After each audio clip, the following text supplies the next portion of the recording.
Today's guest has become a recognised face around Australia and the world for his work in covering the protests in Melbourne since the COVID pandemic began. His following has grown steadily, but exploded after his live feeds of the tradies protests went viral.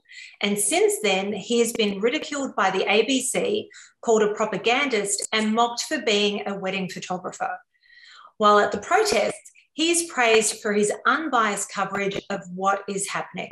Here today to break it all down is Rukshan Fernando, otherwise known as Real Rukshan. Welcome. Thanks for having me on, Natalie. Great to be here on your show. Thank you again for having me on. Well, I wanted to start. So I spoke to you about 12 months ago, and it was the reason we spoke was that you were doing live coverage of the protests, as you're still doing now, and you identified yourself to police in the live footage. As an independent journalist, you showed all your paperwork, you offered additional paperwork, which they had said no to. And as the kettling began, you were arrested.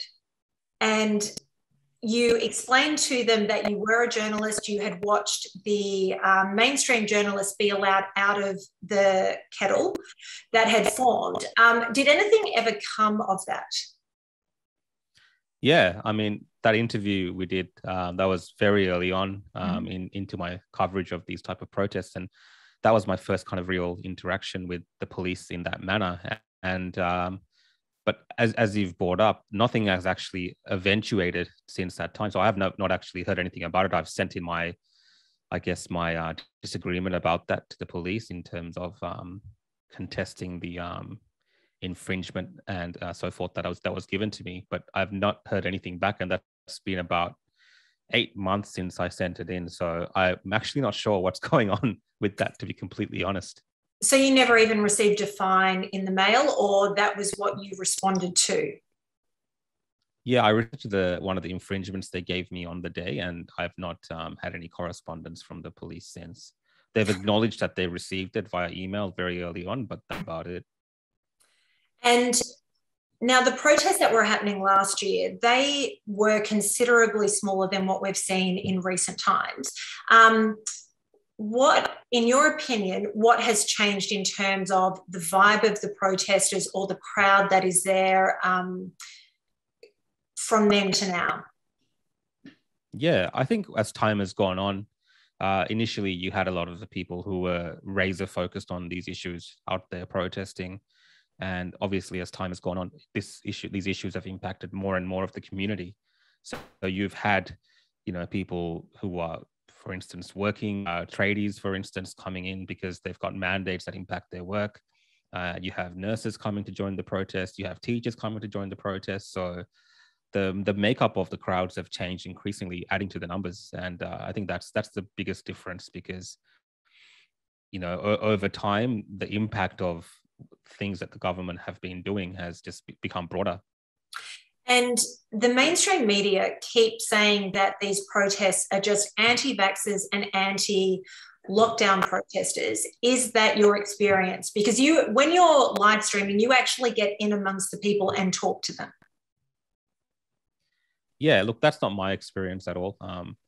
I've talked about this in length to various outlets just to kind of explain to them that the way that these people are being portrayed is just so inconsistent with the reality on the ground that it beggars belief that, it almost makes it feel like the media is actually trying to control this narrative. And again, I'm not sure for what exact purpose they're doing this, but they're picking out, one or two people from this crowd and trying to, paint everyone with that same brush. There are definitely people there who have, very strong views against vaccinations. So you could term them as anti-vax. But, the vast majority of people don't really hold those kind of extreme views. They're more about being pro-choice, or they're more about protesting because they've lost income, they're losing their jobs, and they're losing their rights. And the one thing that binds them all together is their dissatisfaction with the current government. So there is a lot going on here, and it's not just this kind of portrayal of these extremist anti-vax things that the media by their headlines. And I've seen in some of the footage that is coming, certainly from Avi Yemeni. I try and watch all of the footage that's coming out, yours, Avi's, the mainstream media, so that I can get a good read on what is happening. A lot of the bystanders that have been interviewed, or certainly a number of the bystanders that have been interviewed, people who are not part of these protests, are claiming that the nurses and the teachers that are protesting are all fakes. It's all an act, and that's, you know, again, is there any way to disprove that? Or I don't even know what the question is, but to me it seems crazy to think that everybody coming out is lying about who they are. Yeah, I mean, look, people, bystanders saying those things, it just goes to show you how deep the media actually got into the general population in terms of framing these things, right? The automatic reaction of people to people protesting is that, oh, they're fake, or they're actors, or they're putting on a show, right? But, you know, the only way that you can actually know for sure is to talk to these people. And when I'm talking to them, or you've seen some of our coverage when he's to them, you can't act these things. You can't talk about your experience. You can't, share those kind of things that you've been through in the past 20 months as a teacher without actually working in the industry. So, you know, that's the kind of reality of doing what we're doing, from reporting on the ground, because you can't fake those things with just everyday ordinary people on the streets. So the portrayal of these people being fake, as it were, I think it's just media beat up, and people are buying into it in the general population. And it's just easy for them, I think, to dismiss these people as not being real, not being genuine people that they should care about, because it allows them to ignore their concerns and continue on with their lives. And having been to, from what I can tell, all of the protests that have happened, what is the most powerful day that you've experienced, or most powerful moment that you've experienced in the last 12 to 18 months? Yeah, I mean, in terms of being powerful, I think I would say more so concerning. Powerful in the sense that I've picked up on it being like a shift in the mood of the country, or a historic moment, in the sense that we're witnessing something in Australia that we have not seen previously. And that was really around the protests that happened, not that long ago, just a few weeks ago in September. And, you know, people ending up at the Shrine of Remembrance and having the police firing on people as they're dispersing or running, you know, with their backs to them. I think that was, for me, a very profound moment for all sorts of different reasons, but more so because it really showed that, you know, our country, what we know as Australia, had really gone to another level and changed. How it impacts our values and the way we discuss things, and, you know, what it means to live in a country like Australia in our democracy. I think all those kind of things stirred within myself, and I think that, yeah, in a way, it's something that we've never seen in Melbourne before, or in Australia, to my recollection, and that's the Bearcat coming out for protesters. We've seen tear gas being deployed, we've seen pepper spray, we've seen rubber bullets, as you've already talked about, being shot at these protesters. Daniel Andrews has stated that these protesters are breaking the law, that they were violent, and majority were there to cause trouble. So again, is that what you've witnessed? Have you witnessed mostly young men going to cause problems at these protests, and have they been antagonising police? Look, no. I mean, I can categorically say no. Of course, there are interactions between members of the public and police.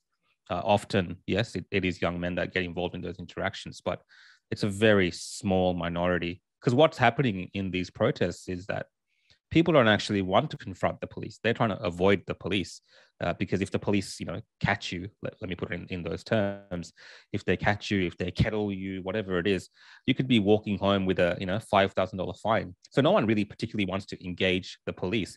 People want to come there, gather together, say their piece, protest, march, whatever it is. But they're not trying to going there looking for the police specifically, because that's how it's being framed. The way that it's being framed by a police commissioner is that there's people coming out in the hopes of fighting with the police, and that's not the case at all. Those instances where you see violence between the police and members of the public, a lot of the time it's stuff that could have been avoided if the police had just parted ways and let the people pass, for instance. That's one example. So I think, it's being misrepresented. And what I'm finding is that it's just some people there is actually their first time actually going to a protest. A lot of young women, a lot of older women, and they're quite shocked that they're seeing this when they've come up protest. And you it's, unless you're there and physically amongst these people and you see the way that they're reacting to police, you can't get that sense that it's a very peaceful thing that they're there for. And the only kind of violence and the time that it becomes not peaceful is when those confrontations with the police happen, because it just, whatever they're doing leads to those interactions. So in preparing for this, I reached out to some people who had attended the protests for various reasons. Something that seemed to be a common sort of thread through the conversations that I was having was that in their experience, the protests were peaceful until the police rushed at protesters randomly. I know that I did see some of that in some of the live footage and some of the clips that were coming out from the protest. Is that something that you saw? Yeah, I mean, you're having these scenarios where there's a few, thousand, for instance, and a few hundred police, and they block both sides. So they block the protesters on one side and they block the protesters on the other side. In that situation, as an observer, I'm thinking, well, this is only going to end in one way or the other. Either the police are going to let the protesters pass, or there's going to be something happening at those, the line. And that's usually what happens. And what we found was, especially in the protests that were happening very recently, a lot of the officers that were at the front line are very young or new recruits. So they don't have much experience in handling these situations, because they're not coming up against hardened criminals and things like this, right? They're coming up against like grandmothers and people talking about their businesses and telling them that they're one of them, and can't you just care about what we're going through? So these aren't people who are there antagonizing the police in a manner which is like, we're here to make trouble for you. It's more like, can you please support us in what we're doing? We're a part of the community as well. And I think the police really find it hard to know how to react. And they've been a set of man to stop people or to keep them confined within these spaces. And you're finding some of these, younger officers or these new recruits acting in manners which are causing more tension and more concern, showing complete disregard because they're just following orders. So there's not that kind of two-way communication that I've seen. Anyway, I've seen later on with some of the more senior officers and the more kind of professional riot police. They're a lot more calmer in how they handle the crowd, and there's been less issues when they're around. So it's very interesting to know that a lot of this is actually down to police. Have you had any conversations with the police, either the newer recruits or these more seasoned officers? And what's the feeling that you're getting from these officers? Yeah, I haven't had conversations myself, but I've witnessed a lot of conversations. So I've been up there right at the front, listening to the conversations, listening to negotiations. And like I said, the younger officers, I'm not trying to paint them in a bad light, but they got no idea. They're just there doing their job. The riot police that I saw, or the police that came with the Bearcats and stuff, especially at the shrine, they were very, I think they understood the situation, for instance, and I wouldn't say they necessarily wanted to be in that situation themselves because of the way that it could have ended, which was eventually them firing on people as they fled the shrine. So they were very, open to dialogue. They did, at one instance, move back a bit as a sign that they were kind of de-escalating as well. So, they did understand what the community were there for. And I've heard a few of these officers say that, they don't want to be doing this. they don't want to be there doing this, but they have no choice. It's their job. So they have to enforce these things. So you get the sense that they don't necessarily agree with what they're doing, but they're doing it anyway. There was times that I felt during that time, like this is more sensible. This is more reasonable. Like this is more Australian. You're having the police and these people who are just members of the community talking with each other, trying to de-escalate the situation. And it's a lot more calmer than normal. So I think police, are trapped in a way, and they necessarily want to be doing what they're doing. That's the sense I've gotten when I've heard some of these discussions. Now, in recent times, we have seen police putting pressure on independent journalists. Again, in all of the footage we keep hearing, we've just been told to deliver this to you. But yourself, Avi, and some other independents have filmed police coming to their doors to hand deliver letters, basically informing you that you are not to attend the protest that is planned the next day. And then since then, we've seen arrests of Monica Smith. We've seen the arrest of Topher Field. In New South Wales, we've seen the Aussie Cossack being arrested as well. Now, it's been noted by most independents and commentators online that the charges they have all had filed against them will not stand up in court. But there is a very strong belief that the reason the police are doing this is so that they can release these people on bail with really strict conditions, which will either gag them essentially, or they will breach their parole conditions and then be arrested, and those charges will stick because violating parole is obviously a big deal. Do you feel that they are going to be coming for you at some point? Yeah, look, I mean, I don't know, me personally, but you just never know, because I'm sad to say this, but I'm very careful in terms of how I do things, how I talk to people, and not because I'm trying to do anything nefarious, just because they can use almost anything against you to get you on these kind of trumped up charges of incitement and things like this, when you're just out there doing your job, right? When you're out there doing your work. And it's sad that that's happening to people in Australia. Forget for a moment the journalists, just people even trying to organize protests, like they're having to do that via encrypted apps and hidden underground in Australia, because if you dare do it out in the open, they'll come arrest you and take you away for incitement, especially if you have some sort of presence online or a reach online. They'll definitely come for you to make an example of you, as they, I think, try to do with Monica Smith and of course Topher Field in Victoria. So there is always that fear in the back of my mind as a journalist working in Australia that there's certain unsaid rules that we need to stay on top of the police coming for us.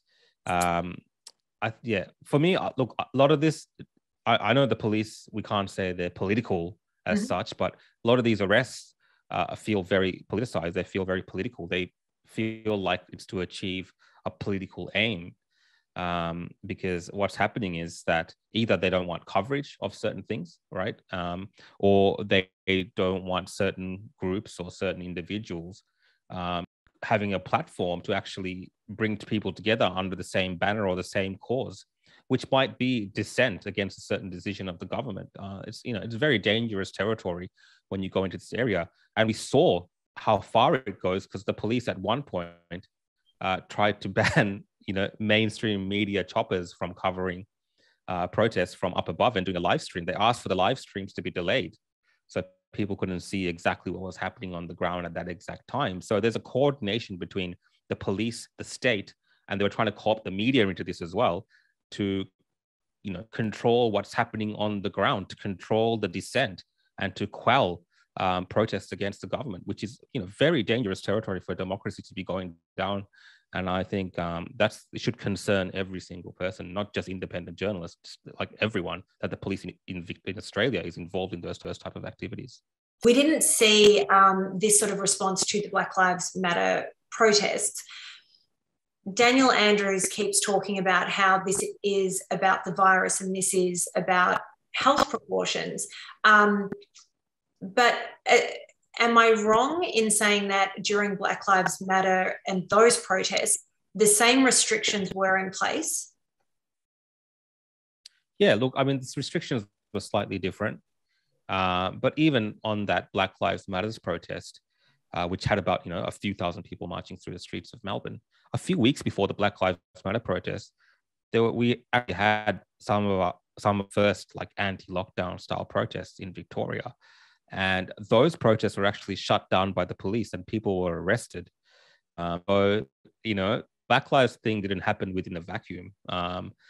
And that was allowed because of the numbers and all sorts of, excuses and things that the government gave, and just to allow that. And they said, protesting a human right.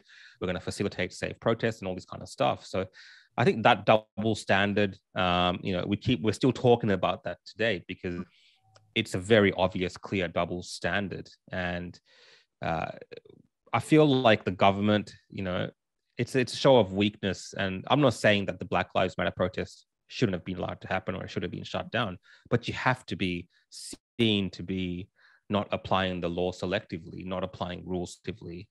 And I think the moment that they did that, they lost a lot of their credibility. And it's been like that ever since. There has been other protests which have been either allowed or ignored by the police. There's been instances where we had the grand final victory in where Melbourne won the AFL. And there was a few hundred people, I think, walking around the Yarra, the Tan there, and no police interactions at all. And the next day you had a group of, 50 or so nurses socially distancing, and the riot squad kind of turned up. So you're getting these kind of different responses based on, I think, political reasons.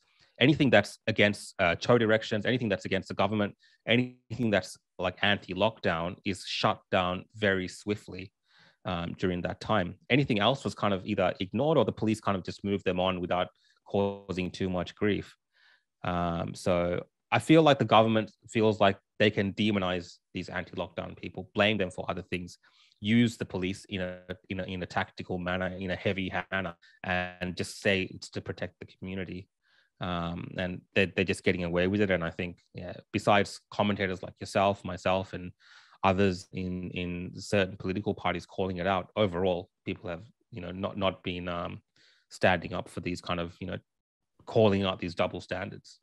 Now, through this whole process, I've watched a really nice relationship with yourself and Avi Yemeni kind of develop. Was that friendship there before these protests started, or was it something that developed because of? No, because of just like I hadn't really met Avi previously at all. I don't think so. It was just on I guess our work site. So as peers working in the same industry, and that's kind of where that developed, in the sense that just kind of watching each other's back, right? That's kind of what's going on there. You're in these intense environments. You're in situations where you don't know what's going to happen to you. In the sense of you could get arrested, something could be a protester could do something to you, whatever it is. So it's good being in a space where you're with other colleagues who you can trust, or they have your back. And to be honest, I've found that with a lot of the media there, actually, a lot of the freelance media and a lot of the photographers and videographers work that there's that kind of camaraderie there.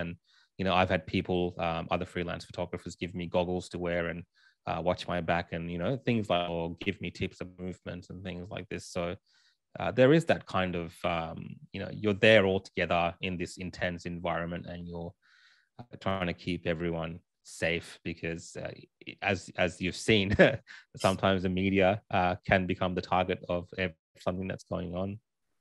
Absolutely. And it was Daniel, I believe I have it correct, that came to you after you got pepper sprayed and was putting baby shampoo in your eyes. Was that Daniel, Avi's bodyguard?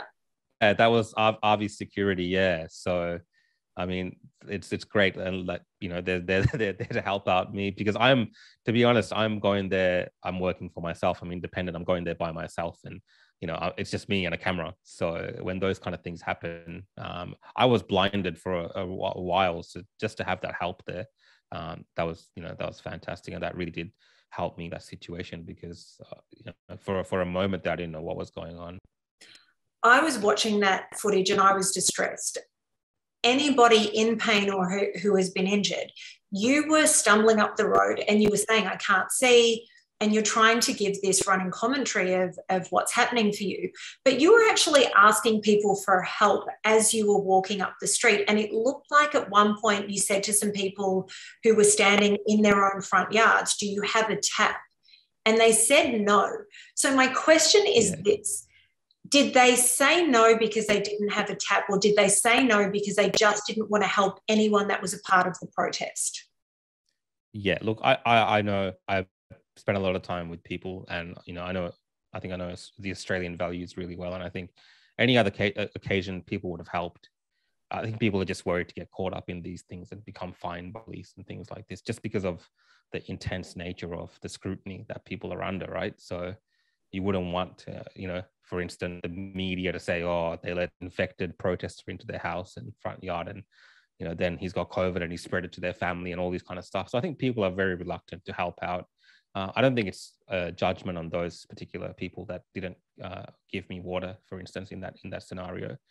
Other people might have acted differently, of course, and that could be for a number of reasons. But I respect people not wanting to be involved, because it's true. You don't know if the police will turn up and kick your door in, right? If they go to the house and look after you, you don't know what the police will do. That's the kind of environment we're living in, and I totally understand what transpired there. So, just as an onlooker, I was screaming at people saying, help him, help him. I mean, anybody in pain, like I said, that to me is distressing to watch, but it was incredibly powerful footage.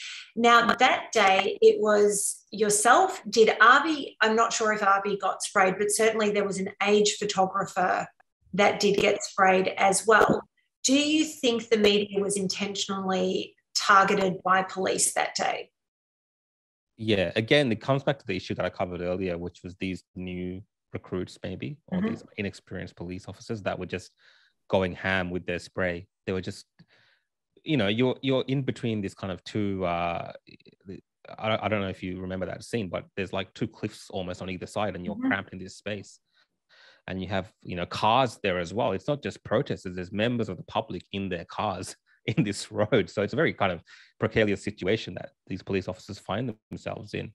And, they just went ham spraying people. I mean, they were just indiscriminately spraying. And how I got sprayed was, I didn't even realize, because I had some goggles and I was pointing the camera to the front and filming, and on my camera footage, when I watched it back later, I can see the spray coming, and it's like landing on your head. It's just landing all over your body. They're spraying from above. It's just spray from everywhere. And I think what happened to me personally was it just kind of sprayed, like rolled down my face later on and went into my eyes. So a lot of people were impacted in that manner because it was just so indiscriminate. I don't think they were particularly targeting the media. I think they were just caught up in the situation and just going for their life with the spray. And yeah, again, I think obviously that shows a lack of awareness and a lack of training to handle these type of situations. At some of these protests, I've witnessed this with both you and Avi, and if this happened with the mainstream media, we wouldn't see it because they would obviously just not show that footage. But several times you guys have been moving towards an area where you obviously want to film something. And I've seen the police all of a sudden grab you and stop you and say, hey, we need your papers. Do you think that's a tactic by the police to stop you from filming things, or just to impede and kind of slow you guys down? Or do you think it's genuine that they just don't know who you are? Yeah, I think sometimes it's a bit of both. Sometimes they just don't know and they're just like checking everyone. Other times it's a tactic of some sort just to bother us and annoy us and slow us down. They'll see us kind of filming an arrest, for instance, and I'll see from the corner of my eye some other police officer, maybe a sergeant or something, pointing to me and saying, go check that guy type thing. And you can't refuse them either, right? So they come to you, you got to show them that stuff. Like, that's kind of the environment we're in. So it is a tactic I think they use and employ sometimes to shut down some of the independent media, especially. I have on occasion seen them checking some of the mainstream media, but yeah, it's very, very rare, and it's obvious what we're doing. Like sometimes they're checking photographers that have all their credentials on them. They have like 3-4 cameras. They got the helmet with the press badge, and they're asking all sorts of questions. So yeah, it is a bit annoying, and I think just goes to show you that the situation in our state, where it's always about showing your papers. It's just non-stop. Show me your papers. And there's no, they don't have a system. They could have identified us, given us a badge, given us something to know, so the next police officer doesn't check us. They don't institute those type of systems. They would prefer to have the chaos so they can single us out when they need to and, waste our time. Now, you've been subject to a number of attacks by the mainstream media. ABC Media Watch dropped a hit piece, and I did enjoy you and Avi breaking it down. It was just, the comedy was brilliant. And others have been doing the same sort of thing, trying to discredit you. Is there any interaction between yourself and the mainstream journalists that are there reporting at the protests, or just the freelancers? No, I've spoken to the mainstream journalists and mainstream reporters, and even some of the photographers that work for the mainstream. And it's very interesting because what I find is that, they're seeing the exact same things that I'm seeing. And I think they feel some of the same kind of concern that I feel, particularly a lot of the photographers that I've spoken to. I'm not going to name anyone, but, I've talked to them, and they've said to me that they've taken particular photos of this incident. They will send those photos to their office, whatever, and with a caption, and that's a very neutral caption. But then later that night, they'll see a story put up using those images saying, he's the anti-vaxxer, does so and so. And I think they see that as well, how what they're doing is being portrayed by the people back at the newsroom, right? So there is this kind of, shared concern for the people that are there, because as humans, you can't deny what you're seeing, right? You can't deny seeing a family or a grandmother or something being yelled at and abused at by a police officer. You can't deny that reality. So I think for them, it might be harder because of the situation they find themselves in with their employers that, have a certain narrative that they're pushing. And for us, it's a lot easier being independent to reconcile our own concerns and express those views more openly. So I do feel more sorry for them, to be completely honest, because they're not able to express freely what they're actually seeing. The media seem to take particular exception to the fact that you appeared on Fox News. Fox News is obviously considered a right-wing media station. Do you think that's why they're angry about it, or do you think they're upset about it just because an independent has showed them up? Look, I don't know. I don't know maybe why they're trying to discredit me. That could be a part of it. I mean, and it's very interesting because their portrayal of Fox News viewers and stuff, that's not the reality that I know of. I know plenty of people who come from all walks of life that watch Fox News, even from Australia. So I think they're kind of just playing at things which sensationalize, people, even sensationalizing what I'm doing, saying, hey, look, he's some sort of right-wing person. He goes on Fox News, so you can't trust his independent reporting from the ground. That, I think they're trying to do something like this, which is ridiculous, because you can't approach these things in this manner. It makes sense that a carrier in the United States would have interest in what's happening in Australia. I mean, it's a topical situation. Like, we're seeing things in Australia we haven't seen before, so. It makes complete sense to me that Fox News would be interested in showing these things. What's disappointing is that some of the more liberal, left-leaning outlets in America have not been as concerned, when they would typically be concerned about these type of issues happen in other parts of the world. Well, living over here in the US and going and catching up with friends and being invited to certain barbecues and things like that, I turn up, and as the token Australian, I walk in, and the first question I'm asked is, what we're seeing, is that real? And then I sort of have to go through it and break down everything that I'm seeing. And I obviously follow all the mainstream outlets plus all the independents to try and figure out what's going on. And it's quite incredible. So people are getting this information over here, even if it's not from Fox News. They're finding it through other outlets, whether that be social media or a different platform. Now, you've been accused of not showing your stories with context or balance. Is there any way that is a fair statement? I mean, especially I find that interesting, that that commentary that's around this very interesting, particularly around live streams, because there's only so much you can do during a live stream when you're streaming nonstop for hours and hours and hours. And I think what they're saying in terms of context and balance is they want me to say things like, well, these people are breaking CHO directives and they're bad or they're anti-vaxxers. Like, that's what they're asking for.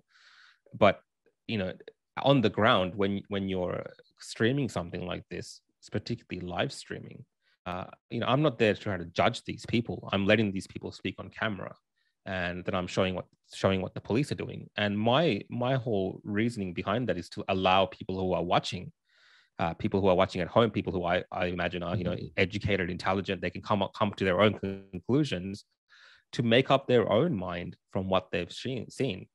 See, I'm just providing one perspective, and it's a very interesting perspective because it's, in many ways, it's unedited, it's unfiltered, it's just happening, it's raw. And then people can listen to the Chief Commissioner of Police later that night give his version of events. They can listen to the Premier Daniel Andrews give his version of events the next day. And then they can reconcile what they've heard from them. They can reconcile what they've seen from me and other independent outlets and come to their own conclusion. And I think that's a much more healthier place to be in than for me to go there and just say, look, these people are evil. These police are good. And this is why the police are doing this to these people. This is why the protests are here. I'm trying to be a bit more, I'm trying my best to actually be more, neutral in a way. It's just, I think people aren't happy with how things are transpiring and they're putting that on me. And, I can't take responsibility or blame for the interactions that we're seeing in the public and the police. Like, it is what it is. And I think a lot of the media needs to step away from it and actually show it for what it is. And they're not doing that. And for these outlets like XE and stuff to say, well, he's not providing context and balance, there is no way that they're providing context and balance in their little 30-second highlight that they at night headlines. I'm doing a far better job, I think, this is my opinion, of course, in providing something that's even more balanced, more unfiltered, raw than what they're doing. And if they wanted to, they can come there and stream the protest themselves, and then they can do what they want to do, but they're not. So yeah, I think I don't buy into what they're saying. I think it's just a way to discredit what they're doing. And even Avi has spoken about this, and he's acknowledged that his pieces are all edited, whereas yours is a live stream. So, I mean, it's very hard to live stream out of context. Censorship has been a huge issue and talking point over the last 18 months. How have you been feeling the effects of censorship, or has it not affected you? It's affected me in the sense that I'm very careful in terms of how I express myself and some of my views, for instance, or some of my reporting. I've had to be selective in some of the stories that I've done, in the sense that, not because I don't want to do those stories, but because I wouldn't be able to put them out on the platforms. And for me, I want to work within platforms which are accessible to the vast majority of the people. I know there's a case to be made that we can put out certain views and share certain stories on alternative platforms which are more censorship free. But there is a tendency for those platforms to be somewhat of a, echo chamber, let's say.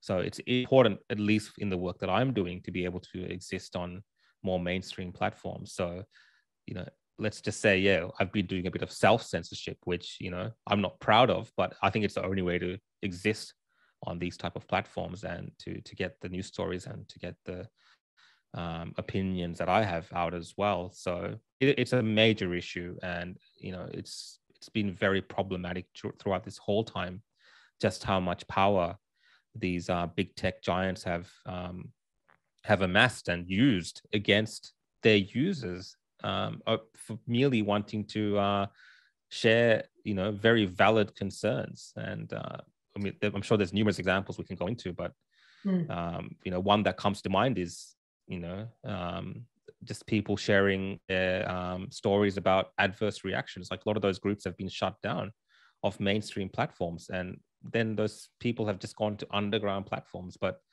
why is social media getting so involved in just shutting down people talking about things that are happening in their community and in their lives? So yeah, it's very concerning, the level of censorship that's happening right now. Have you had any stories removed or any strikes against your name? I ask because I certainly have. Yeah, I have not. I've had, I call it, again, soft censorship, where they censor certain videos and put sensitive filters over it and stuff, or they stifle the distribution of those things, so they it doesn't get distributed as widely. They kind of the way that it gets shared around. I've had those kind of things happen to me, but nothing in the way of a strike as such. Not yet anyway.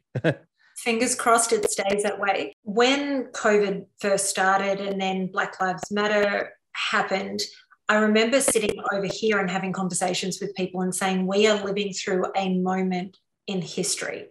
This is a moment that will be remembered and talked about for generations to come. And it's crazy to think that 18 months later, we are still living through these moments in history, and they seem to be becoming more important with every passing day. And I think it's fair to say that you have captured some incredibly powerful imagery that will go down in the history book. So regardless of how people feel about the work that you're doing, I think it's incredibly important. And I just wanted to thank you for doing it and representing a section of the Melbourne population. And thank you for taking the time to speak with me today. No, thank you for having me on, Natalie. And just to echo some of the things that you said, not myself personally, but I think it's very important that the work that independent journalists have been doing, that members of the public have been doing as citizen journalists, to record this moment in time in our lives, because I think there's a lot to learn from this time. And it's very important that we actually reflect on many of the things that we've witnessed and felt and gone through, because I think that really sets the stage for how we move forward as a nation and as a people. So it's very important to continue to have these discussions, and even what we're doing today, Natalie, on your show. It's very important that we do document this. And thank you again for doing what you're doing, and thank you for having me on. Thank you so much. For anybody who is not already following Rukshan, make sure to find him on all the major social media platforms, Real Rukshan. I'm Natalie Sady.